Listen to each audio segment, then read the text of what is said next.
మనకు పట్టే నిద్రకు, నిద్రలేమికి ఎన్ని శాస్త్రాలు ఉన్నాయో, ఆ నిద్రలో వచ్చే కలలకు కూడా అన్ని లెక్కలు, అన్ని శాస్త్రాలు ఉన్నాయి ఈ భూమిపైన. అందుకే పడుకున్న తర్వాత వచ్చే కలల వెనుక కూడా ఒక అంతరార్థం, ఆ మాటకొస్తే ఏకంగా ఒక శాస్త్రం ఉందంటారు కొందరు. అందుకోసం స్వప్న శాస్త్రం అనేది ఏనాడో మనవాళ్లు రచించారు. వారి నమ్మకాల ప్రకారం ప్రతీకలకు ఒక అర్థం, పరమార్థం ఉండవచ్చు. ఆ విషయం మన జీవిత రహస్యాలతో ముడిపడి ఉంటుంది.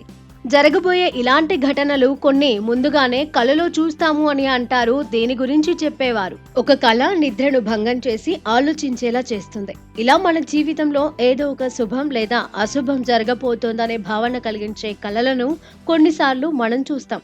రహస్యాలతో నిండిన అలాంటి కళలు మన జీవితాన్ని కూడా మార్చగలవు. అవును, స్వప్న శాస్త్రం ప్రకారం అనేక కళలు భవిష్యత్తు సంఘటనల సంకేతాలుగా ఉంటాయి. కలలో మీరు పుట్ట లోపల లేదా పుట్టలో నుంచి బయటకు వచ్చిన పాముని చూస్తే అది జీవితంలో మంచి శుభప్రదమైన సంకేతంగా పరిగణిస్తారు. భవిష్యత్తులో మీరు ఆకస్మిక ధనాన్ని పొందబోతున్నారని ఇది సూచిస్తుంది.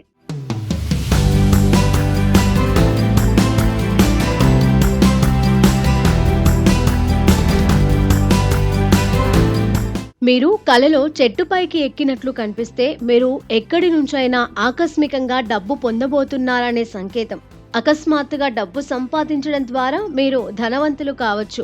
మీ కలలో స్త్రీ నృత్యం చేస్తున్నట్లు మీరు చూస్తే అది చాలా పవిత్రమైనదిగా పరిగణిస్తారు.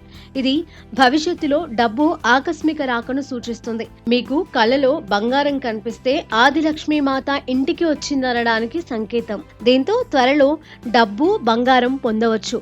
తేనెగూడు గురించి కలలు కనడం కూడా శుభప్రదంగా పరిగణిస్తారు. తేనెటీగ, అందులో నివసించే తేనెటీగలు సంపద సముపార్జనకు సంకేతం.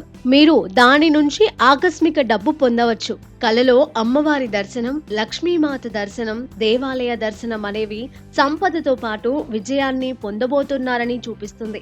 మీరు మీ కలలో మండుతున్న దీపాన్ని చూస్తే అది సంపద, విజయానికి సంకేతం. మీరు కలలో ఉంగరం ధరించినట్లు కనిపిస్తే అది భవిష్యత్తులో మంచి ప్రయోజనాలను చూపుతుంది. మీరు కలలో తెలుపు లేదా ఎరుపు రంగు ముత్యాల ఉంగరాన్ని ధరించినట్లు మీకు కనిపిస్తే అది మీకు విశేష ఫలితాలను పొందే అవకాశాన్ని తెలియజేస్తుంది. అదృష్టానికి ఇవి సంకేతాలు. ఇలా ప్రతి కళకు కొన్ని లెక్కలు ఉన్నాయి అని అంటారు స్వప్న శాస్త్రకారులు.